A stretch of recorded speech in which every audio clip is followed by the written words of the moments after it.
Uzi, thanks for being here. Okay, guys, thank you. Hello again, and let us make sure that before we delve into this topic, we take note of some main themes that are very, very important to be taken into the account. And this is something that, of course, is very, very typical to both Israel and Iran. Basically, before 1979, it was not like that. I mean, this was the leader in Iran, Shah in Persian, which means king, and Iran was a monarchy from time immemorial. So for this guy, the mythological heroes of Iran were Cyrus, Darius, Xerxes, and the ancient kings of Persia. But he happened to be the last king of Iran, because he is going to be ousted in 79 by a new, I would say, coalition, unprecedented, politically speaking, and Iran was to end up its career as a monarchy after 2,500 of years. Okay, just take it into account. What we have here is just voices of history. This is he. It is 1963. What he came up with was what he called or depicted as white revolution. Why white? No blood. We're going to take oil money and turn Iran into a most modern state. The notion was pretty clear. He was one of those who walked against the stream in the region, pro-American, pro-Israeli, if you would mind. Israel and Iran were not only not enemies, but collaborators or friends, if you may, partners to many, many initiatives with a wide common denominator. El Al offices were in Tehran, in Isfahan. National Bank of Israel had branches there, and so on and so forth.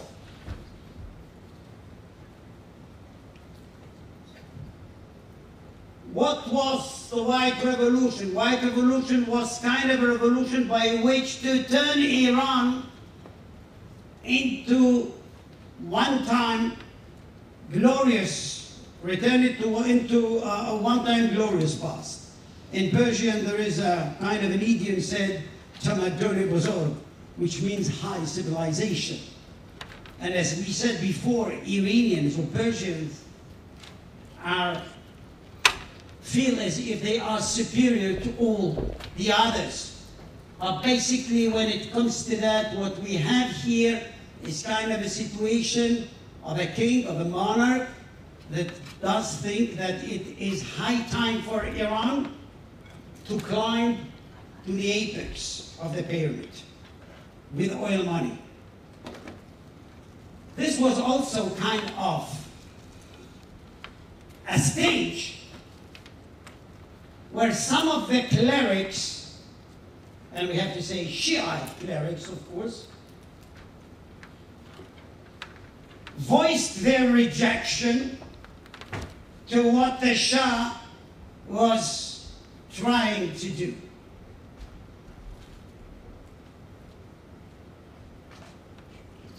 The most conspicuous of them was this guy. He came from a remote town named Khomein, and this is why actually his last name is Khomeini,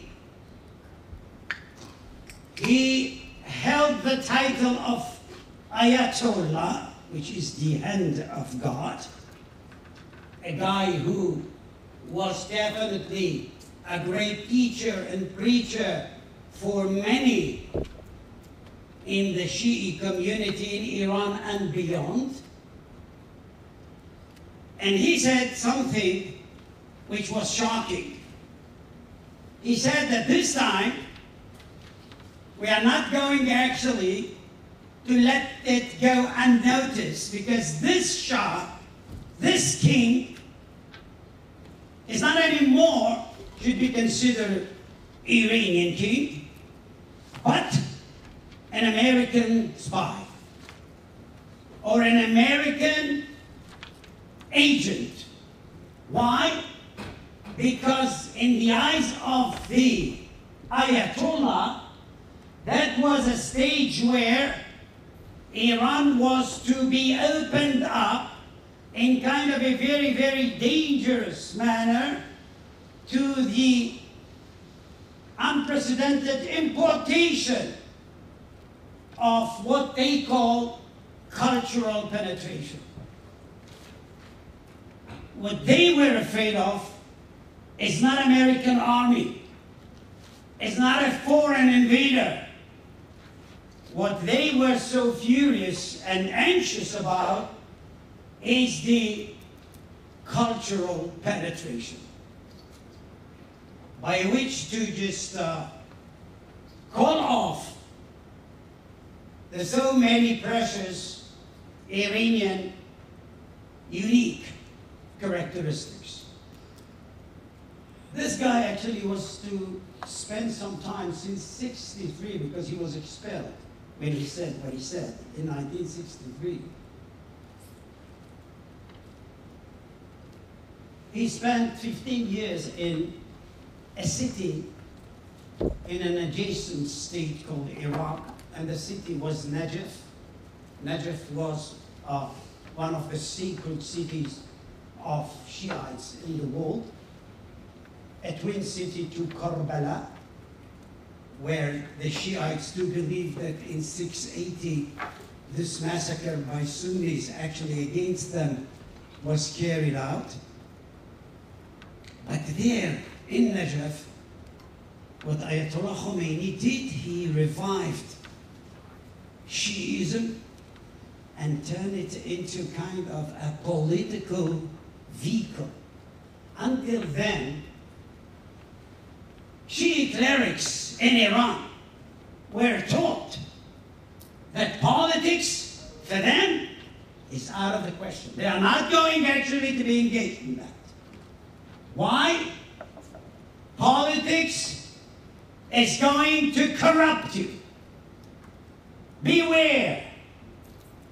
Don't let yourself actually be engaged with that. When Khomeini was sitting in Najaf, after having seen what the Shah is doing in Iran with the oil money, he came up with kind of a revolution, first of all, in Shi'i thought.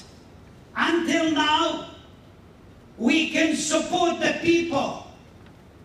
We can talk to politicians in favor of the people, but we are not going to lead. We are not going to become politicians. What he wrote in Najaf is that book, written by him, Imam Khomeini. In Persian, it is pronounced Velayat Faqih. In Arabic, Wilayat Faqih. Velayat Faqih is the rule of the jurisprudence. That was a real revolution in Shi'i political thought, which means that from now on, in Iran, the highest or the most able cleric should become the head of the state. and how he was to turn the political entity, because until now Iran was monarchy for thousands of years.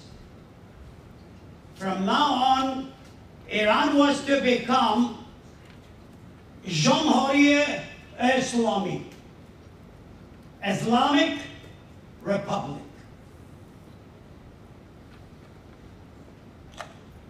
I don't know if you remember that. Some of you weren't there, but that was a real, very, very fascinating day, because Ayatollah Khomeini is coming with an Air France plane from France. I remember that one of the big shots there, philosophers in Iran, compared Ayatollah Khomeini with Martin Luther King of Islam. Already there, actually, academicians and philosophers let themselves actually come up with some, I would say, assertions that were not that tied to reality, not that related to what's going on. But this is in Persian, Imam Ahmad. Imam Ahmad, which means the Imam has arrived. In Shi'i political thought, Imam is the leader of the community. It's like I would say in the Sunni word, albeit in little differences, Khalifa. I don't know if you heard this. Khalifa, which is the head of the caliphate. Let's say that ISIS is building up his Islamic State now. Abu Bakr al-Baghdadi, the leader, was basically Khalifa. But we are dealing with the Shi'i creed. This is kind of a totally different opera. And this is a shock, because nobody did understand what's going on. So what Iran is going to become. Once again, this is a state that is having wide relations with Israel, with the United States, a very pro-Western state. Of course, people were asking kind of a very, very natural question. How come that people could be turned into, in no time, from the one thing to the other? How these people actually are going out to the streets and hailing Khomeini. Of course, there was background that we don't have time to get into that or to delve into too many details about that. But the Shah was corrupt. And there were discrepancies when it comes to the way actually revenues were distributed in Iran. But nobody did believe that this would be the outcome. Because this, by itself, was to send electricity, or I would say electric shocks, throughout the region. Some of my family relatives were there in 1979, and they, of course, went as far as they can out of Iran. But something happened there.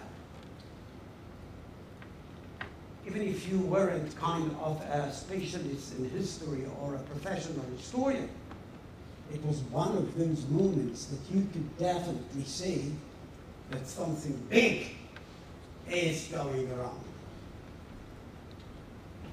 Okay, so from 1979 until this moment, we still have this Islamic Republic.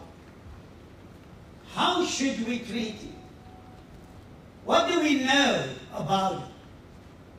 First of all, let's make sure we understand that this Islamic Republic came up with some slogans to be followed. The first of which was, as I said before, Walayat al-Faqih, which means I don't want a king. I don't want a Democrat politician which adheres to political liberalism or something. What I want, and this is the only thing I can take, is the most able, knowledgeable, so to speak, cleric we have. Of course, this is Ayatollah, and in Persian, Ayatollah Osman, which is Grand Ayatollah Rohala Mossavi Khomeini. And he, from then on, was the supreme leader, not prime minister, not president. There was a president, there was a prime minister, there was a government. Everything was as if we are talking about Western state. But on top of this machinery, what we got is a supreme leader, in Persian Rabi, stands at the top with his confidants, which are, first of all, these guys, a bunch of ayatollahs on the one hand, that would provide to this lethal combination what we call in Aramaic the book, the ideology. On the other side, we have this Sepa Pasdaran Gerabe Islami. What is Pasdaran? Revolutionary Guard. And then where they were to provide the sword. And this lethal combination is still there until this moment, to the agony of the Iranian people. Two things were said here, which needs actually our attention. Two slogans Khomeini came up with. The first of which is Neshar Kene Rabi Jumhuri Islami Faqat, which means we are not East, we are not West. Don't try to let your mind work actually asking whether we are tilted to United States or to USSR. We are nor that, neither the other. This is a third power. Islamic Republic, which is trying to build up a new order. And the apocalyptic mission, which was well ingrained in it, was that we are against the oppressed. We are in favor of the oppressed. We are going to fight the usurpers, the tyrants. And this was kind of a biblical, sort of a Quranic war. Bad versus good. Evil versus good. Basically, this is what we call in English IRGC. This is passed on. This is the Revolutionary Guards. Just to make a long story short, this is what was to happen since then until recently. And remember, this is kind of an absurd theater, because what Iran was to do from the beginning is to take Lebanon.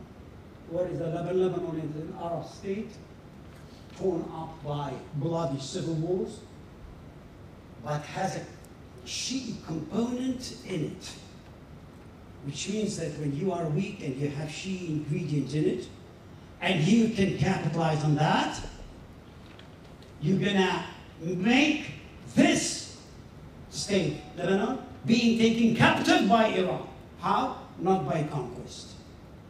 Hezbollah. Iran is not conquering territories.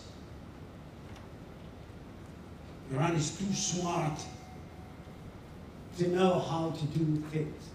Iran doesn't send troops to everywhere.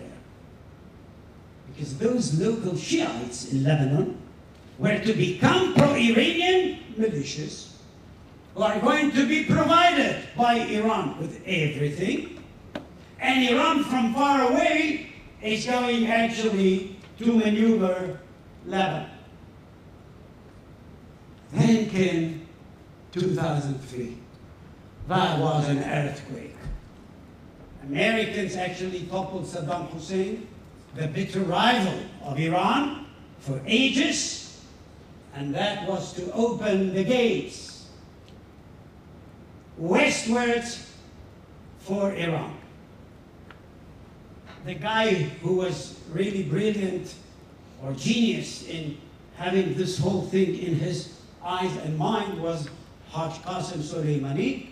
He was the commander of a special force in the Revolutionary Guards.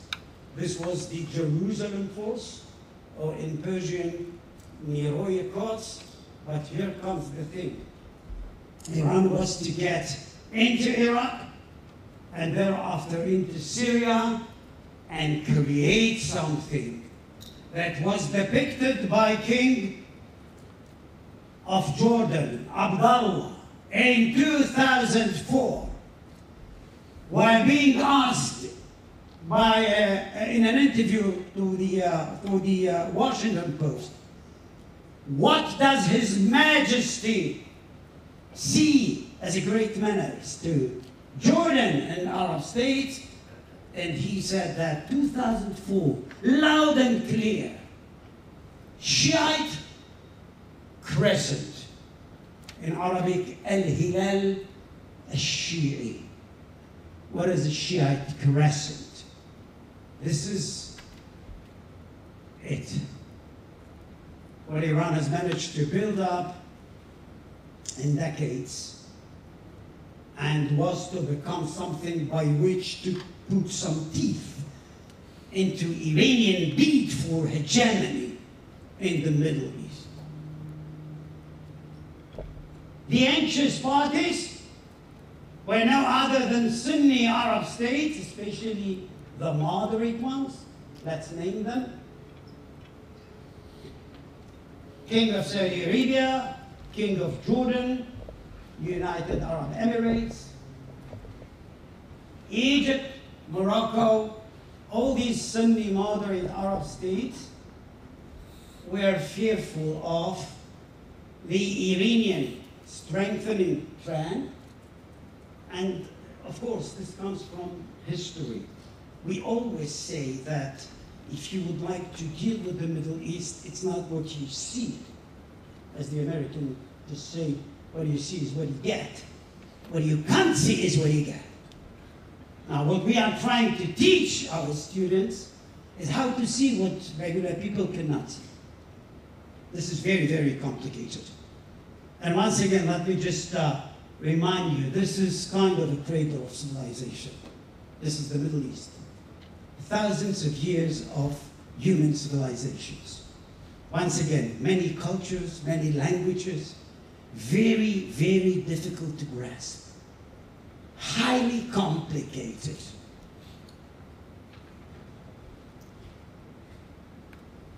Okay, you can look at that. You can see the Persian cat. You can see his ears and head.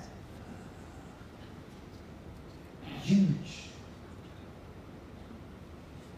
Looking westwards and trying actually to build up a career for itself.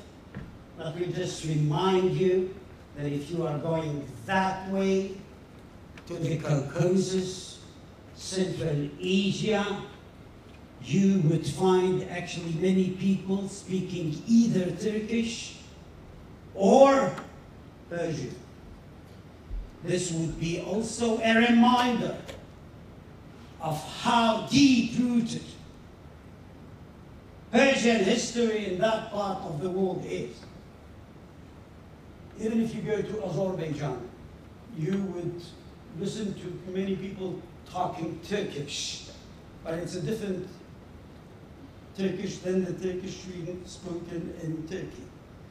Why? Because there are many, many Persian and Arab influences in it, and that would create kind of a different amalgam.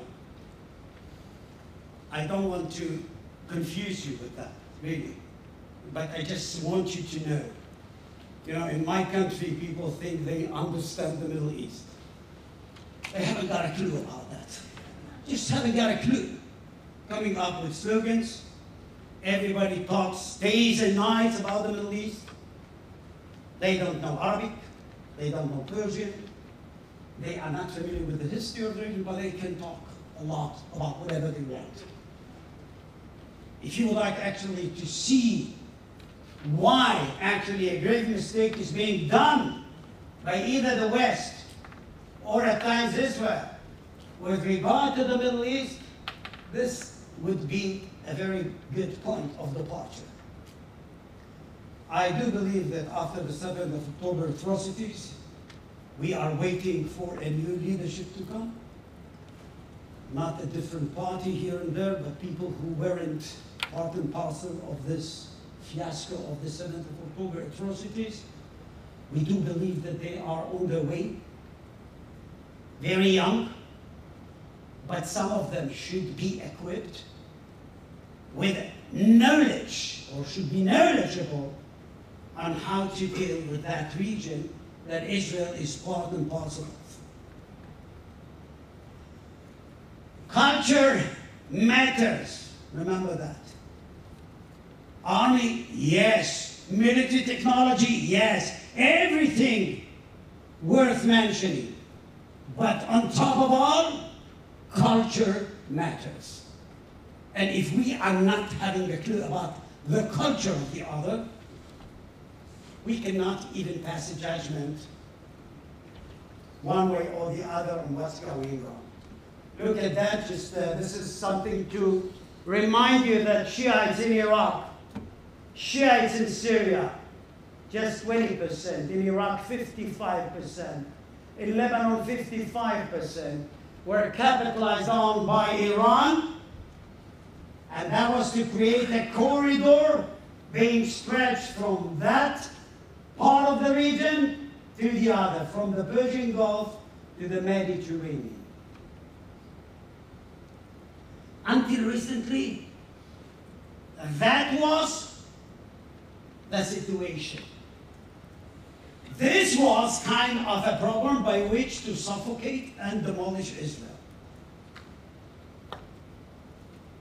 If the plan was to work smoothly, Israel was to actually face 1,000 missiles a day coming from either Houthis in Yemen, in tandem of course, Hezbollah, pro-Iranian militias in Syria and in Iraq. Thanks God, Israel actually preempted all this in a fascinating military operation. But that was the plan.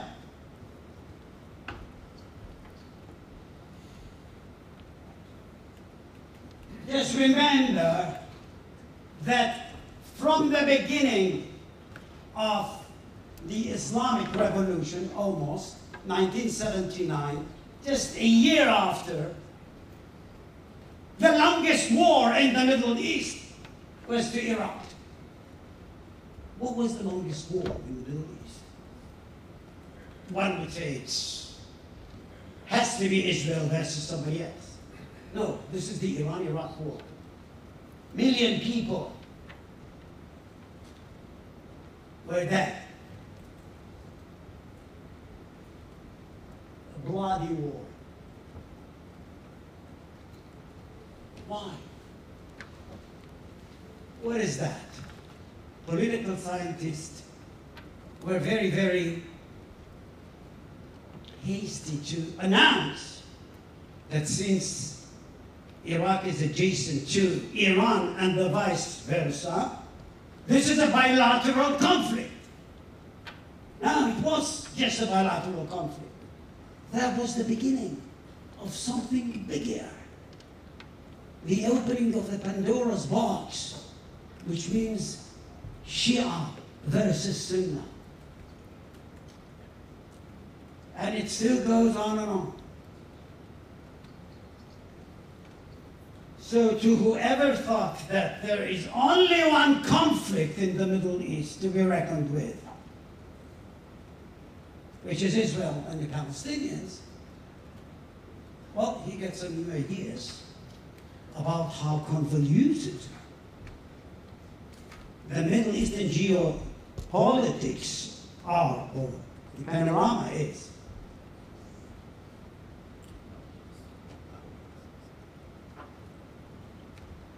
Now, what Israel keep asking is what does Iran want from Israel? If I am quarreling with you or having kind of a war with you, it would be, in most cases, something that we are debate about when it comes to either economy, border engineering, or whatever. But Iran is 2,000 kilometers from Israel. From tiny Israel, one would say. How come that Iran actually, from 1979, after having been a keen friend to Israel, is changing its posture that way as to declare that Israel is 1, 2, 3, 4. First of which, Israel is just a state not to be recognized. Well, that is regular, this is the usual. But here comes the other thing. This is something that is very, very typical to radical Islam, either Sunni or Shia. You don't name your enemy as a state. You'd rather actually depict your enemy as an entity which is full of evil, something which is much more broader than interstate conflicts or something like that. This is kind of a very apocalyptic or messianic element that could be seen, of course, in the Islamic revolution message. But the thing was that Israel is not a state by itself, but as I said before, it's part and parcel of the American or the Western evil, vicious evil. So if you would like me to explain what Israel is, there is no explanation. Don't even try. It is as if I would have to explain to you what Satan is. There's no need. This is not something to be cured. And this is why Israel is not to be compromised or be talked to. So wiping Israel off the map, this was kind of a slogan that Iran from day one, I'm talking about the Islamic Republic, was coming up with. And if I would like to put it in more simple words in Persian, it would be Mark Bar Israel. Death to Israel. That's all. Of course, there is Mark Bar Emrika, which is the Greek Satan, as I try to actually imply. But this is something that gives you kind of an idea of what sort of struggle we have here. We are not fighting on territory. We do not talk about oil wells. What the bone of contention is either you or me. And Israel, as I said before, is part and parcel of the West, the arrogant West, the patronizing West, the corrupt, the imperialistic West, where you have to. I mean, you can just go on with that. But this is a civilizational conflict. Never, never to be explained by simplistic, practical manners only. Now, if you're going to set aside this civilizational aspect of things, you're going to miss a lot. This is why protocols of the elders of Zion were all of a sudden be translated into Persian, were distributed freely in the Iranian markets to whoever wants to have that.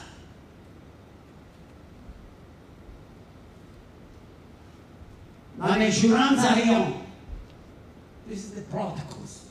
You know, it was actually published in the beginning in the courtyard of the Russian Tsar in the beginning of the 20th century.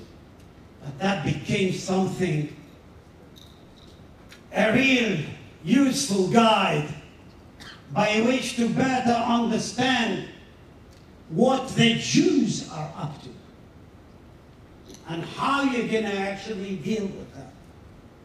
It is still there, being taught in the curriculum. So we have lost generations of people in Iran who grew up under the shadow of a very, very vicious educational curricula. Of course, when it comes to that guy, he would turn it into industry. And he would make exhibitions of Holocaust denial. This is Ahmadinejad, who became president in 2005. And that was something that many Israelis actually began asking themselves, what are we facing here? A guy says, every other day that Israel should be wiped off the map. He declares that Iran is going nuclear. And for the average Israeli, the mathematics here was pretty simple. If that guy says that Israel should be demolished in no time, and he declares and asserts that we are very, very speedy in acquiring nuclear capacity, it is one out of the two things. If you are going to do nothing, you are doomed.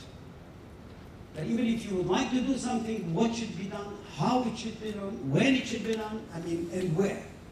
That became a real, real problem that until recently actually was shadowing the sky in Israel and in some Arab Sunni states in a very, very problematic manner. I guess that you are familiar with this stuff.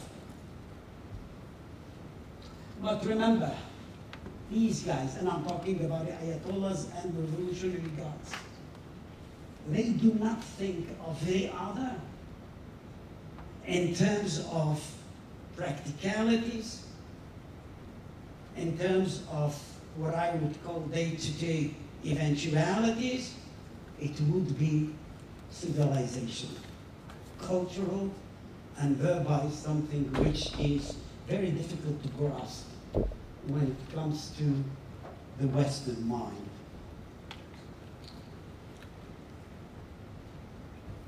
That was something really big. Saddam Hussein had been fallen April 2003. Now, once again, if you would like to see actually how tricky Middle Eastern history and geopolitics can be, is that many, many thought that this would herald the creation of a democracy in Iraq. Even the Americans were pretty sure that they can do that. What they did is to bring in many well-educated Shia Iraqi exiles who acquired their education in the Sorbonne, here in Oxford, Cambridge, and American universities. The notion was that since Shia is the majority in Iraq, and we are going to have the good part of the Shia, Iraqi Shia, running Iraq, they would be very generous to the Sunni minority. This is very rational, but so naive. So naive. And this naivete, which is based on so many understandings from what I have, from my own standards, does not fit to what the Middle East has to offer. JCPOA. And of course, you always, here and there, if you are an Israeli or even a Saudi citizen, have an American president that would promise you, by the cliche of read my lips. Bill Clinton, for example, North Korea will not go nuclear. Well, this is citizen number one. Who am I to say something against it? And when somebody is arguing in kind of a very gentle manner against it, the president say, read my lips. North Korea will not go nuclear. Another guy was Obama Barack. Iran cannot build a secret nuclear weapon. How low can you get? History won't forget that. History won't forget it.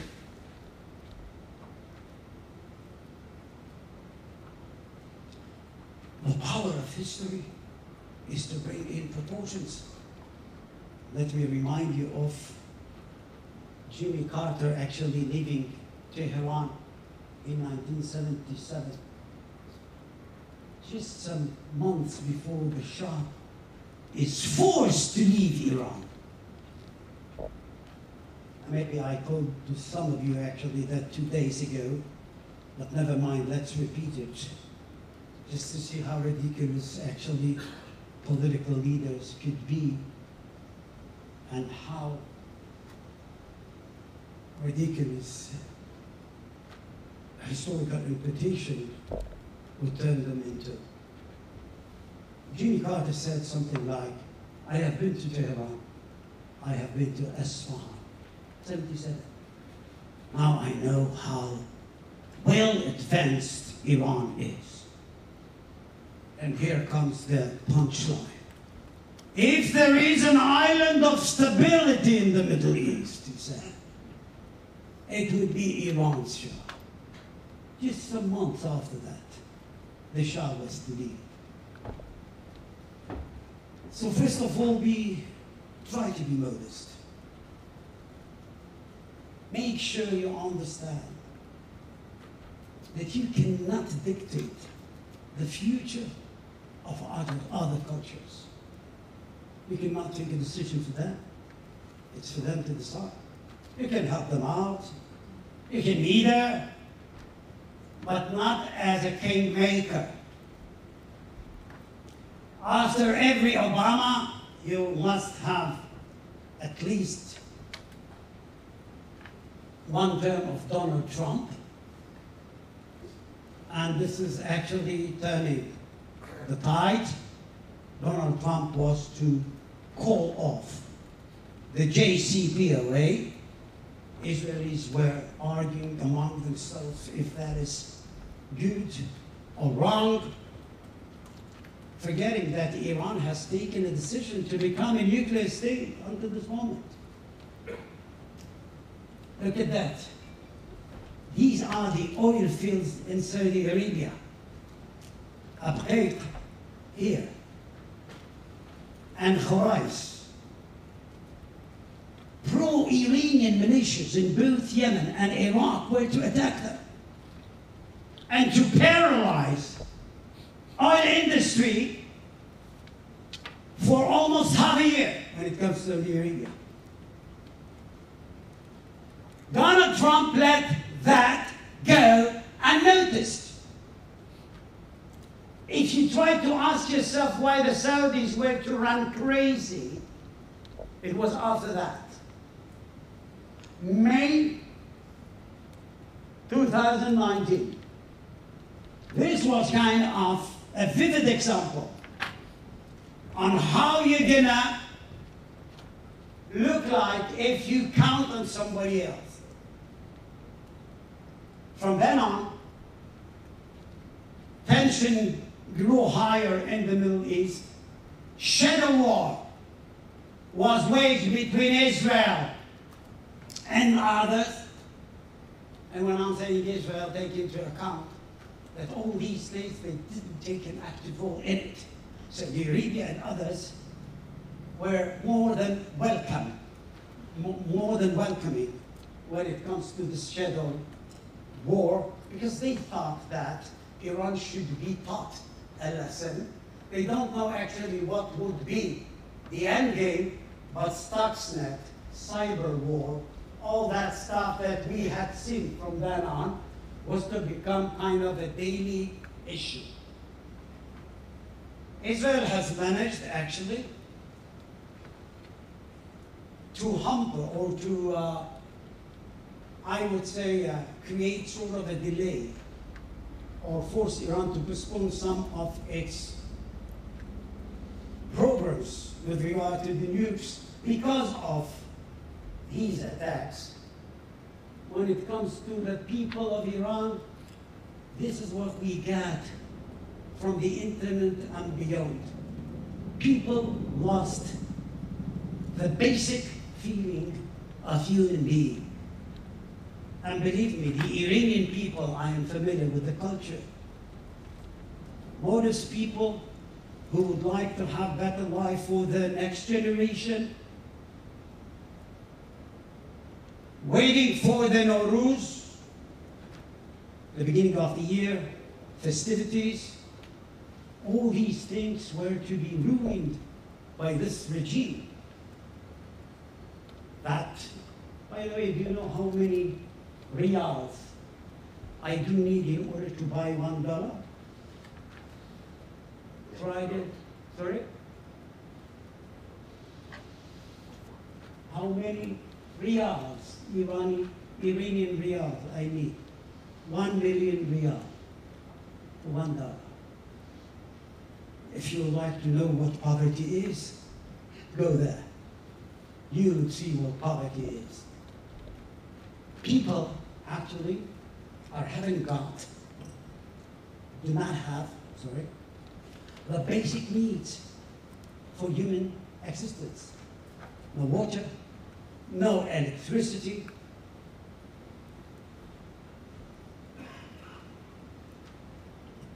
This is the situation. What this regime did with his bid for adventures is to divert the money he had for these adventures in the Middle East. I guess you heard about Mahsa Amini. Yes. You know that? Well, there were protests about, you know, putting the chador or the hijab. There were protests, and now there are protests. But of course, when it comes to these people, they are pretty afraid of the coup regime. They are emptied of good and real hope. And this is what we got now. This is the map of protests in Iran from 2019 till now. And this is what Israel actually came up with. This is called in Hebrew Am Kelavi, and that was fascinating, I have to say. People term it as the 12-day war. And this is literally unbelievable, because what Israel managed to do is to take control over Iranian air, top to bottom, and,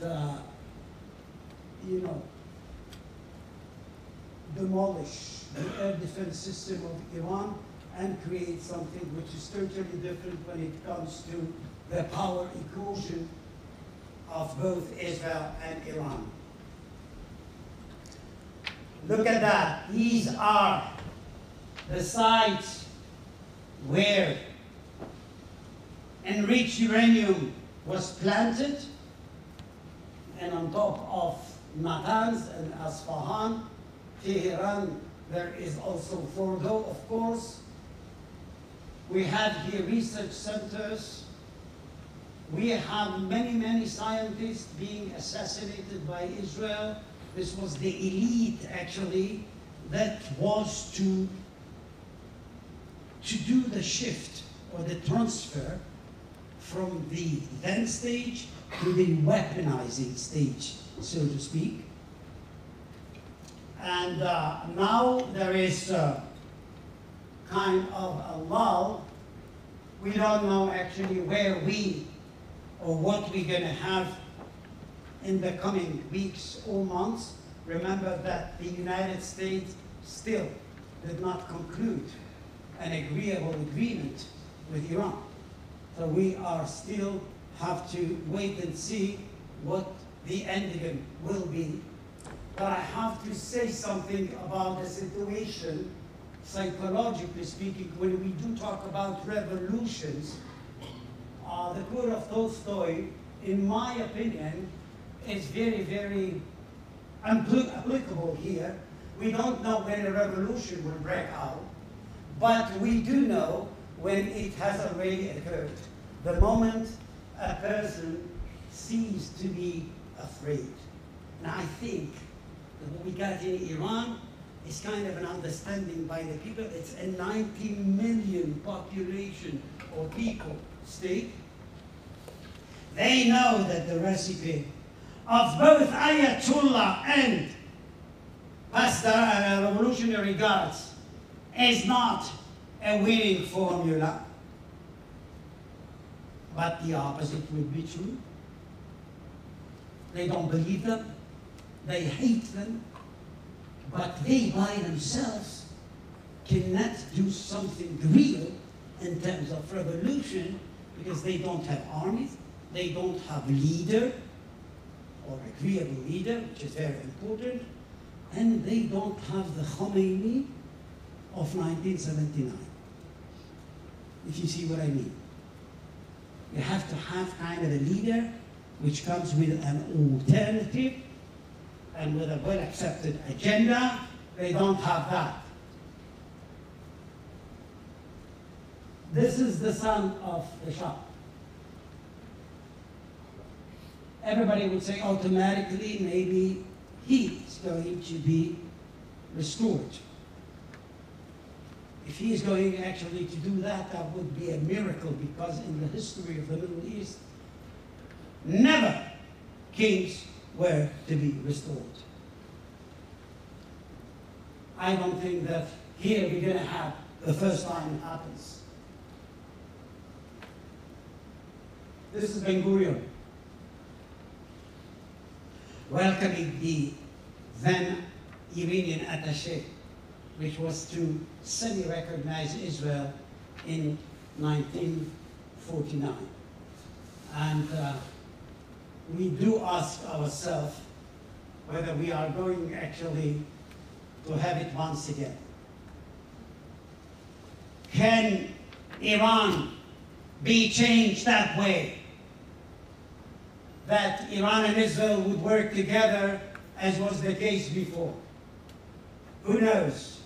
But for the time being, let's make sure we know that we are in a very fragile and vulnerable stage where Trump is asking Iran is not to enrich ultimately. And this is not something you should translate practically. Try to think of that in terms of pride, national pride, honor, civilizational terms. And you would find that the gaps are very, very difficult to breach here. Or Israel would do. Yes, Iran got a blow. But in 2 years' time, if it is being recuperated, they are going actually to come up with that again. So, you know, think of that, but in my opinion, all of us should just get a lesson. Those guys are not to be dealt with good-willing, compromise. If you're going to compromise them, they're going to go for you because they would take it as kind of a vivid indication that you are weak. And they would have to rise to the occasion and to capitalize on your weakness. It's a problem. As I said in my previous presentation, and Charles actually is familiar with that, there are many Arab states where Israel is having so good workable relations that you know that you have something to hope for. But those states actually, even if not doing that with a joy, would have to admit that Israel is or has the right to exist, and Israel is not an existential enemy of them. Iran not only is not admitting that, Iran keeps saying that, and now what Iran is doing is trying actually to lever or to use this international support Hamas is being provided with as kind of a lever by which to go for Israel via the diplomatic corridor. So Charles, I think I'll stop here, if you don't mind. And if you... Thank you.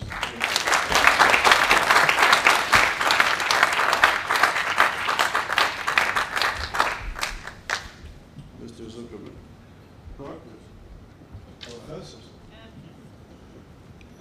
Professor Dr. here. That's a check I received from Heidelberg, but when I went to the bank, I couldn't get the money because it was too kind of long. A question for you about Ibrahim Raisi. I saw that this is a photo of Raisi, is it? The one on the right. No. No? No, this is from 48. Oh, 48, okay. I thought it was Raisi, but I'll ask anyway. Two questions. Firstly, about him. He was killed in 2024, I think. Was it just coincidence? And the other thing is about, is it true that Israel was just about to eliminate Khamenei and then Trump stopped us? If it's true, then what do you think would have happened? Like if Khamenei were eliminated several months ago, what would have happened? Would it be the guards who would take control? What do you think it would have happened, and why did he not allow it to happen, Trump?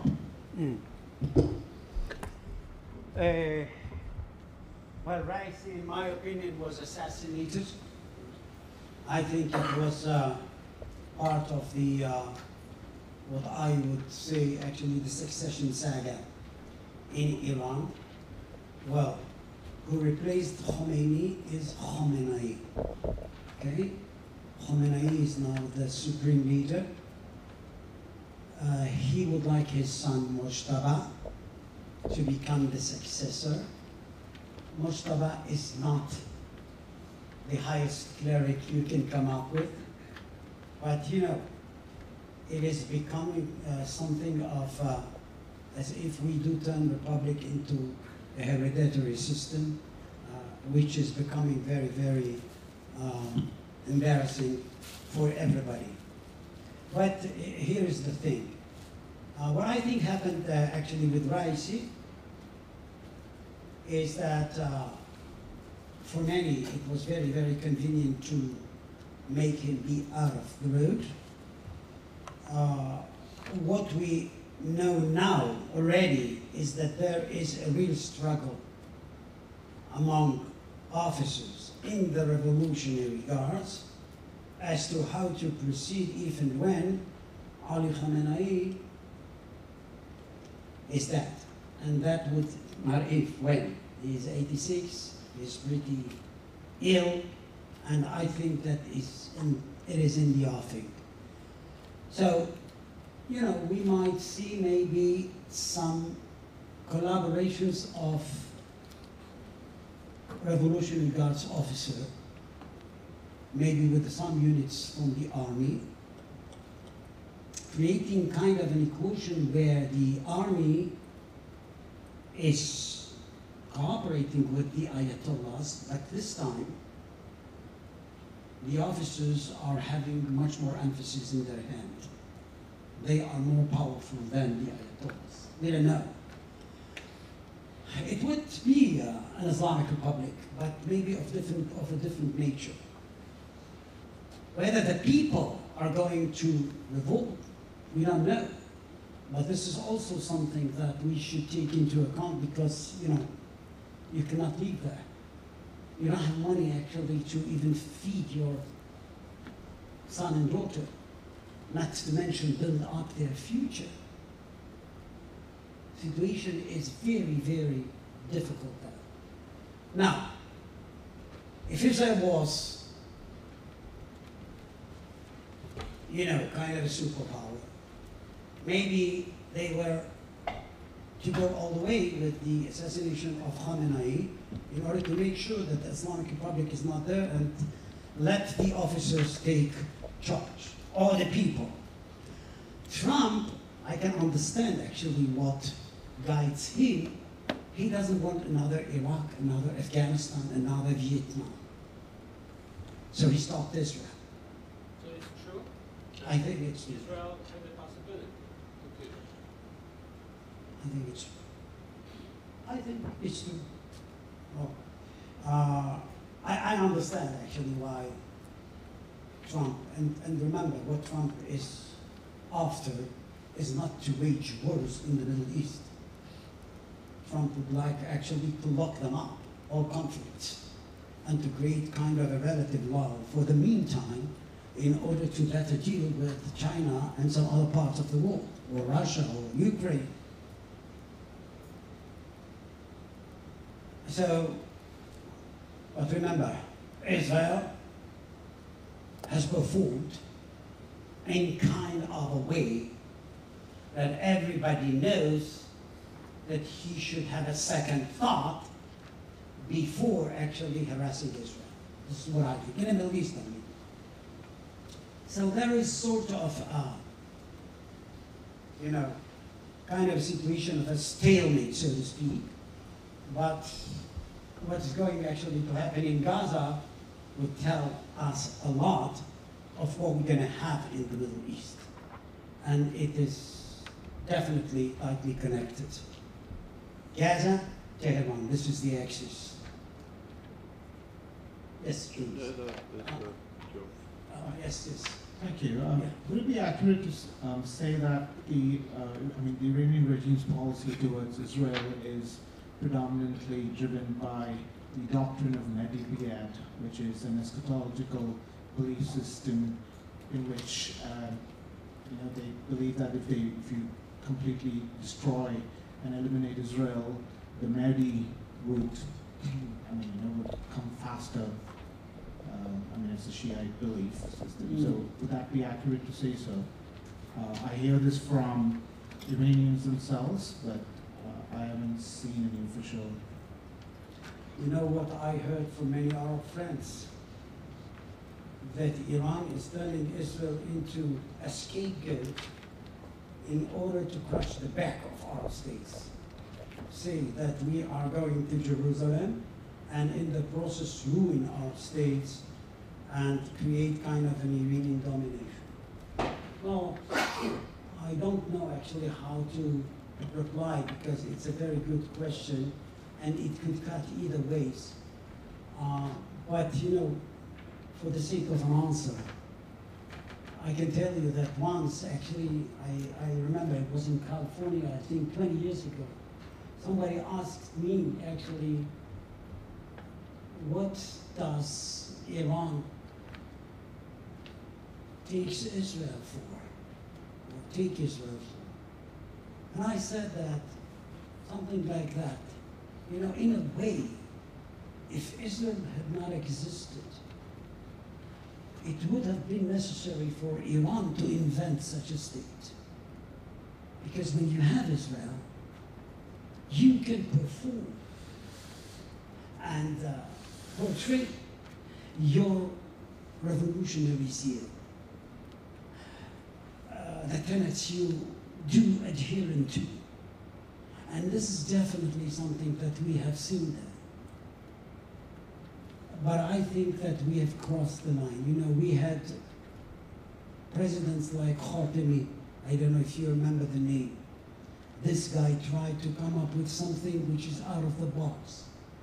He said that according Shia Islam, or in accordance with Shia Islam, dialogue between civilizations should be handled. But that was something by which to really attack the main message of Khomeini revolutionary march, which is, as I said before, the West is the problem. And this is not a problem to be tackled in negotiations or talks or compromise. So here, as long as we have that kind of a regime, I think that in the bottom line, we are going to have problems with that because it would come to an agreement that is not agreeable. It would come to something that would, you know, make parties be very, very keen and suspicious about the other. So I would say, but this is only me, that a regime change is much more safer than chasing the nukes, if you see what I mean. Now, who is going to do that? Why America wouldn't do that, I would understand why. But in that case, this is a chronic troublemaker, I mean, this regime. Mainly for Iranians, but for the neighborhood itself. So if you are not going to come up with something dramatic, I think that we are going actually the same round in a couple of years or so. This is not healthy, not for the Middle East, not for global economy, not for everybody. But we'll have to wait and see. Yes? So thank you for another very interesting talk. But I was wondering, so in authoritarian states like Iran, the ability to induce fear and to project power both domestically and abroad is kind of the bedrock of their legitimacy as a regime. So the nuclear program, as an ability to project power, has that become almost interchangeable with the regime's legitimacy or ability to exist beyond a nuclear project? Yeah. And with regards to changes on the ground, I was wondering if you could touch a bit on the reformist impulses within Iran with the new president Mossad Pezeshkian, and if you might be able to gauge any separatist impulses between Azeris and Baluchis. Baluchis and? Azeris. Azeris and Baluchis. Well, let's start from the end. Baluchis are the only Sunnis in Iran. Okay? They are co-religionists with their brothers on the other side of the border in Pakistan. So basically, while looking at the map on both sides, you can have a virtual Baluchistan. And these Baluchis, especially in Iran, are erstwhile enemies of the regime. They have their own, actually, let us say, underground cells. Basically, revolutionary guards are not going there to the provinces of Sistan, nearby Pakistan and others. Azeris is a different story.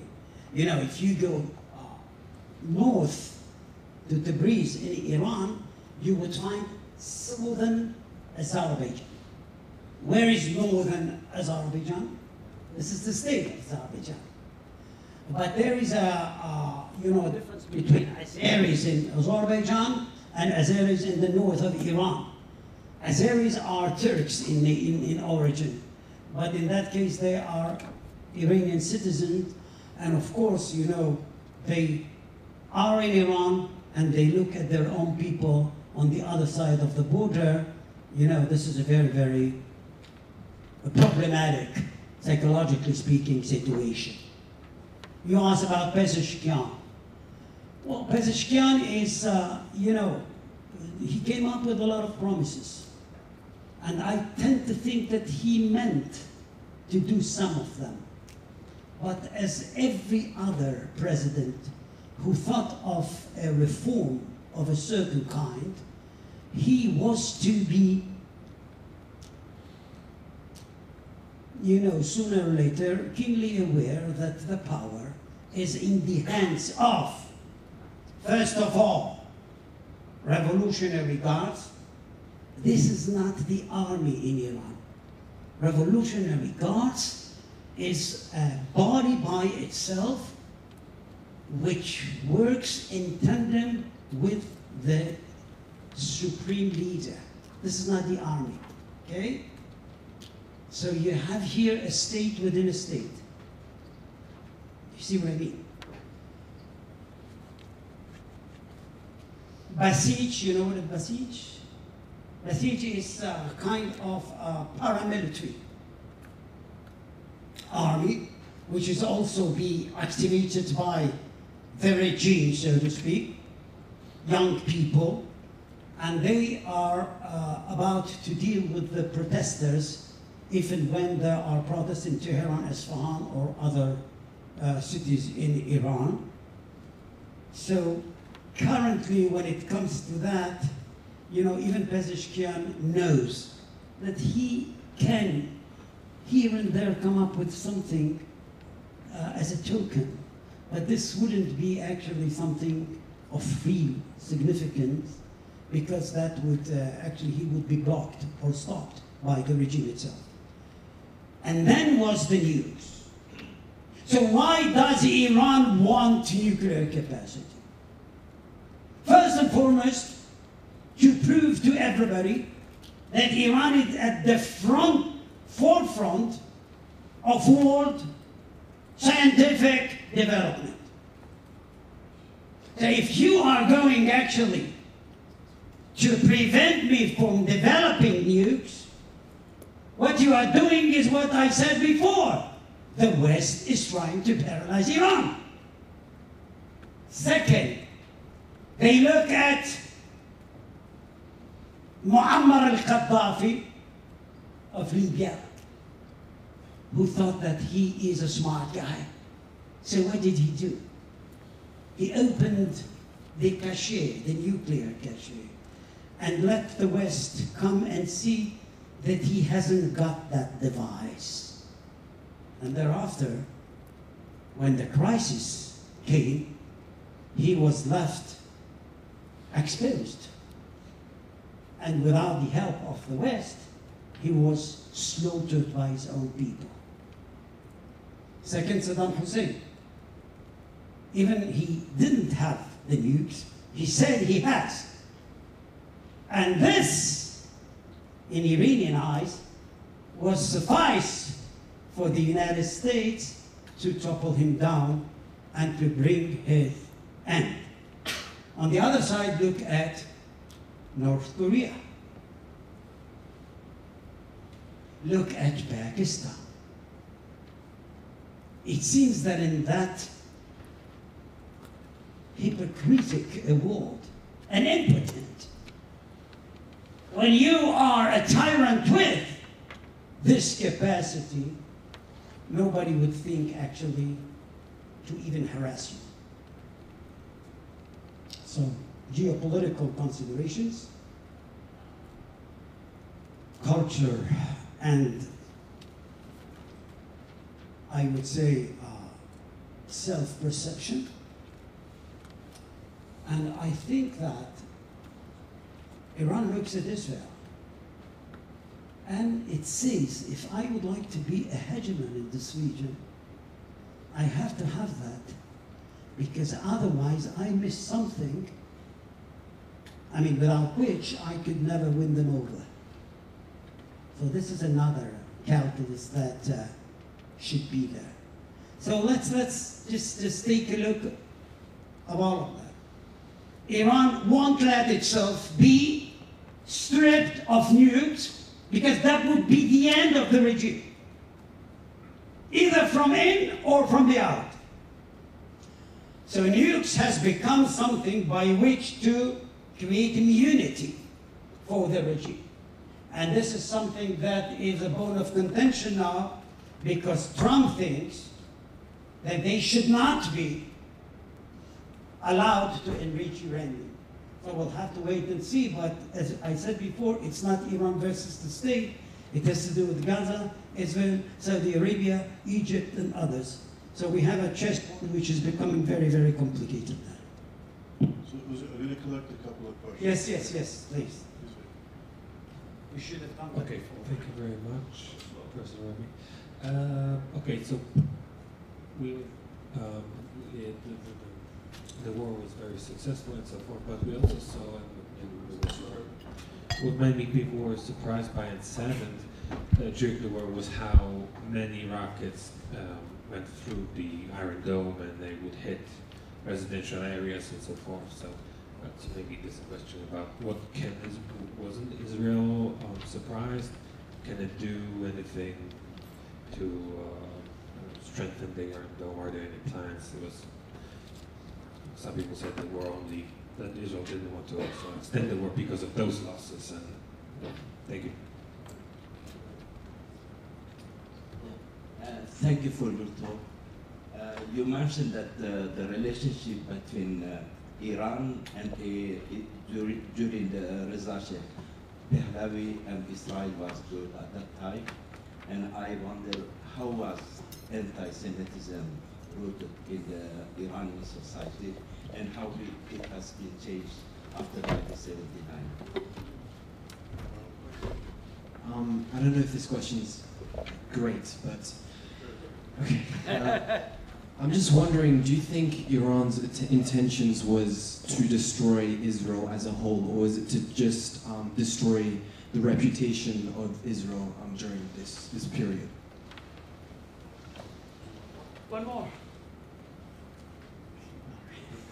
I'll do my best. Yeah, it's not exactly a 6 p.m. question, but can you talk a little bit about the shidduch between Hamas and Iran, especially since Hamas is an outlier, they're Sunni. How were they able to bridge that divide, which by now for us in the West seems like a great separation? So let's start with that. Hamas is Sunni, sure. But if you look at the range of fire Israel was to be suffocated by, you would find that Hamas actually sits back to back with Israel, and this will suffice for Iran to support Hamas. The other thing is Islamic Jihad in Gaza. This is also a Sunni fundamentalist group, but they have quite a good relations with Iran from the beginning, 81. You know, Khomeini was once asked, when it was implied that Iran is getting weaponry during the Iran-Iraq war from a third party that would deliver Israeli weapons to Iran against Iraq. And Khomeini said, at this stage, I'm going to even actually work with the Satan in order to achieve my goals. I think that this is a, ad hoc alliance, Hamas-Iran. This is not Hezbollah. I agree with you. But Hamas actually is so adamant in its anti-Israelism. Hamas in his charter is saying loud and clear, دولة واحدة من النهر إلى البحر, which means one state from River Jordan to Mediterranean. That this goes in line with what Iran, one way or the other, actually would like to have. I don't think that Hamas is basically a protege of Iran, as we tend to think. And we shall see what happens now. Turkey is coming to the fore, and Turkey is the patron of the Muslim Brothers. AKP of Erdogan is a Turkish version of Muslim Brothers in Turkey, and Qatar is there too. So we shall wait and see. But there was an ad hoc alliance, if you ask me. Now, you asked me about intentions. Well, I mean, how can I know what the intentions are? I mean, I have to tell you that for years in the States and Europe, I have been asked whether what Iran is doing, let me remember how they put it. It is exactly as you put it, but in different words. Is it inherent or instrumental? It's a good question. How can I know if it is inherent, and I will put it to the test? I would say nothing after that because I am gone. If it is instrumental, I can't put it to the test because Israel is just, one lifetime opportunity. We cannot actually take risiko on Israel's life. So this is something which is a very, very legitimate question. Answer is very, very complicated, but here's what I can tell you. If you are Israel, and what is Israel? How many Jews do we have in the world? Just to make sure that you are in the right proportions. How many Jews do we have in Israel nowadays? 8 million. How many Jews do we have out of Israel? Another 8. This is what I know. You know what? Take 10. 20 million Jews, grosso modo. How many Muslims do we have? 2 billion. 2 billion. But they are not united. They are not united, thanks God. If they were united, we weren't here. I can assure you. But Jews are not united too yet. But what I'm trying to say is not to say that all Muslims would like actually Jews to be demolished. But look at the proportions. This is something that if you look at the map, I remember that I was in China, Charles, when we inaugurated in Tel Aviv University kind of a school for Middle Eastern Studies. And I was the co-chair or manager of this Beijing School for Middle Eastern Studies. And I remember it was 2014, I came there and my co-chair, actually, co-manager told me that tomorrow morning we are going to be driven to a very, very small province, and then I should just present in front of the students in order to make or to persuade them to take Middle Eastern studies as major. Small, remote. I don't know, after 5 hours of drive, we went there. And this small province is just 10 million people, like Israel. And there was 1,000 students there. And I remember that they were given permission actually to just approach me, and one of them asked me, "So are you really from Israel?" I said, "Yes." "Is it true that Israel has invented the way system?" "Ways?" I said, "Yes."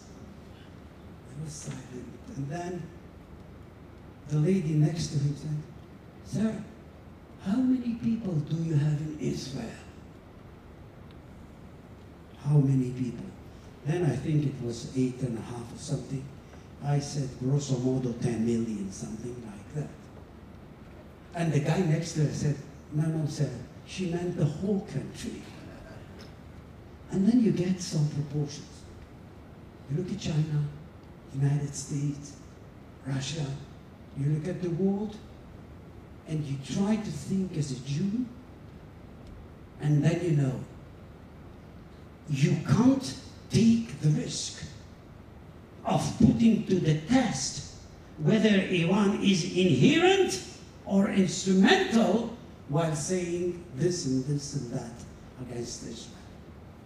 So it's beyond doubt that it's a legitimate question. But you know, Israel cannot actually put it to the test. Just simple like as that. Lucy, I have a quick question for you. Just a minute, there was, Sir. there was, yes, And the the rackets. Well, according to experts in Israel,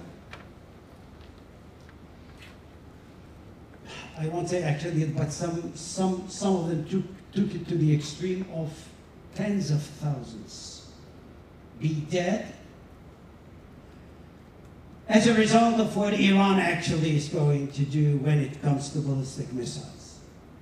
Well, I don't want to belittle Iran, but as I said before, Israel had some preliminary steps before the great attack actually was there.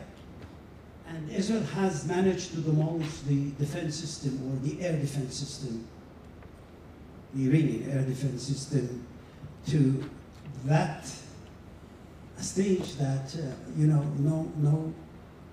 no threat actually was the Israeli Air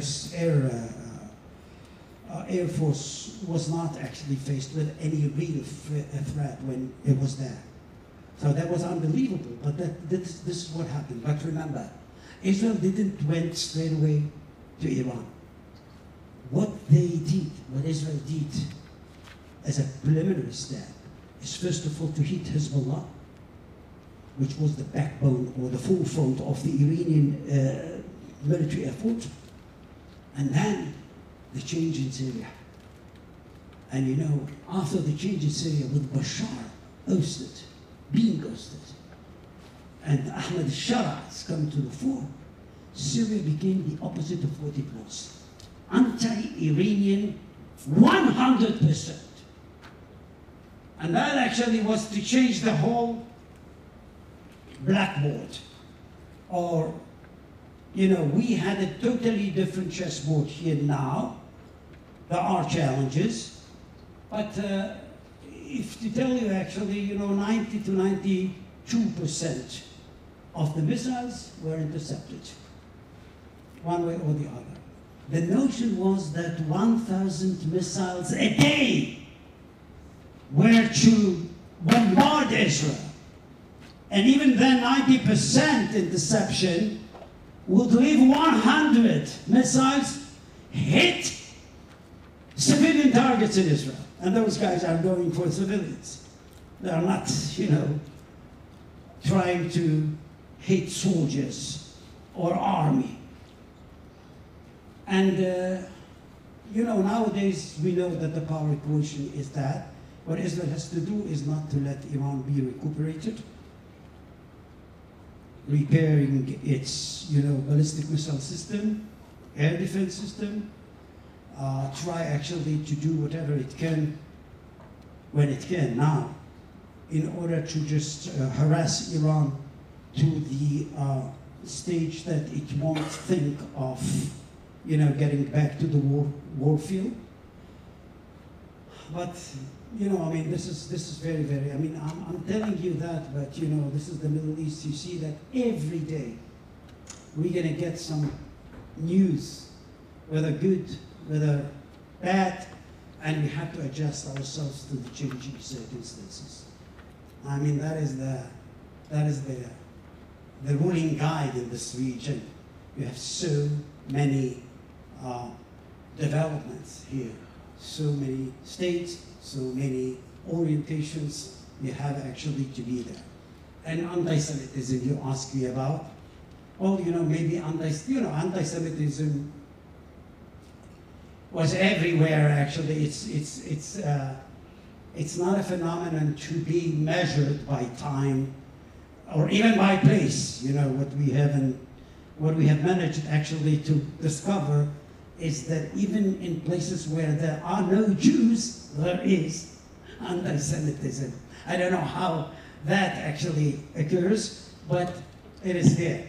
But you know, when the Shah was there, I mean, the whole system worked differently. The Shah was the enemy of Gamal Abdel Nasser, the then leader of Egypt. The Shah was pro-Western because he thought of education for girls. He thought of a modern army. He thought of Iran actually staying away from religion. He despised religion. What I can tell you is that this religion, radical Islam, integral part of it from the beginning is how to Arabize European anti-Semitism and create kind of a set of devices by which to attack Israel. I would say that they are just translating that into Arabic, but today, and I guess that you do talk about that, and this is fascinating. Today, anti-Semitism is something different.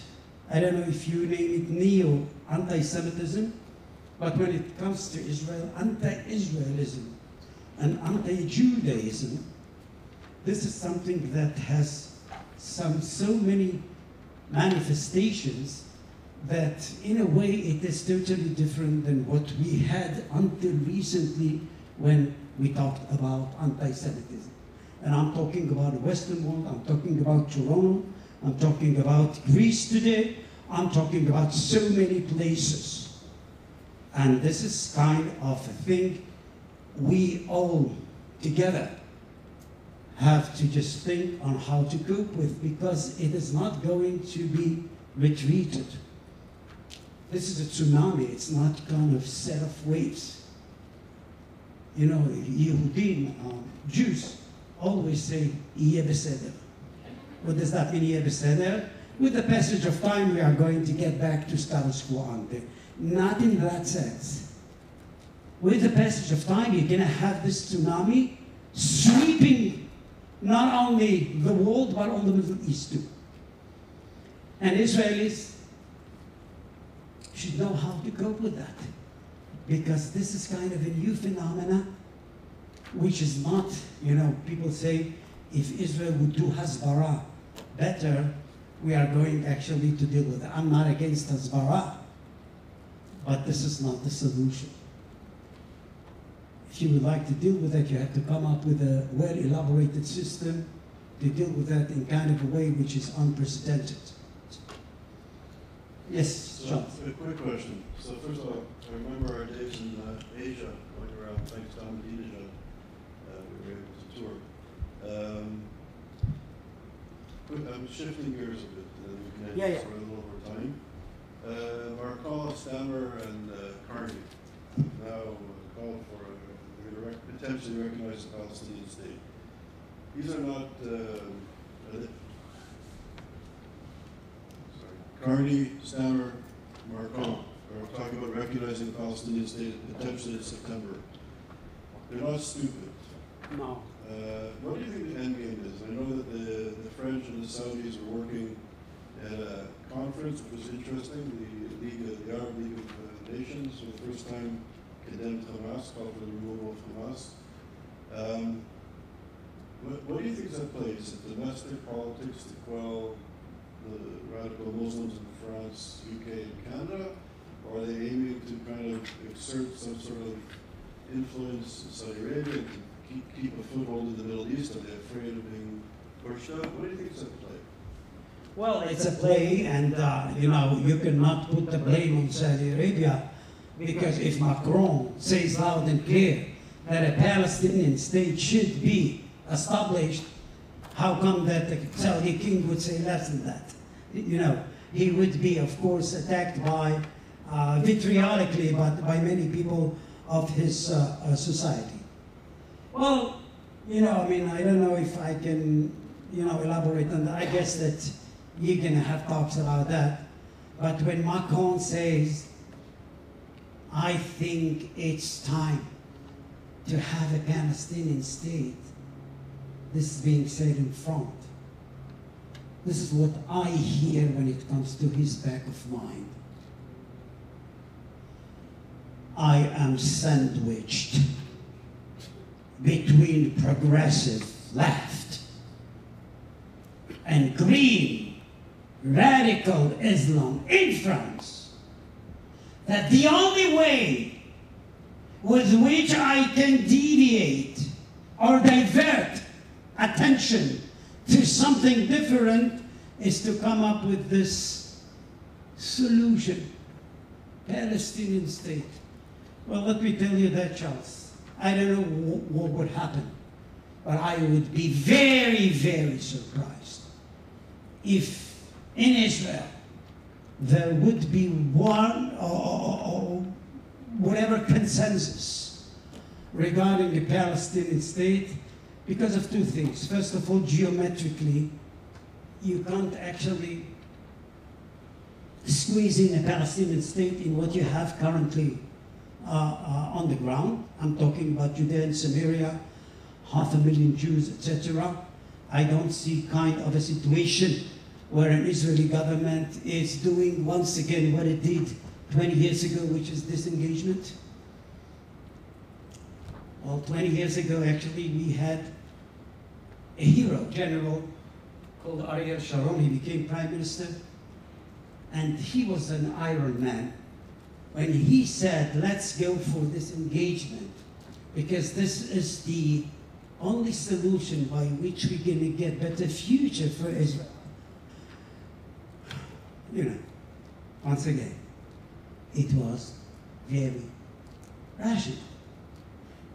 But so bunch of naivetes within it when it comes to dealing with Hamas. Because I tell you just one thing, if you're going to retreat, Hamas is going to perceive you as a coward,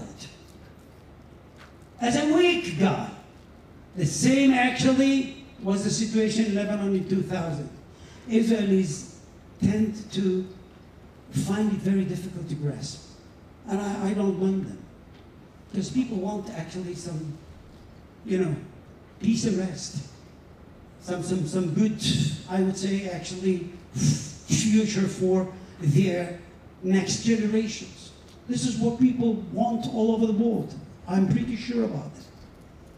But when those troublemakers are coming up with this poisoning political Islam, and they are bringing kind of a little combination with incumbent politics with it, well, the blend is becoming very, very problematic.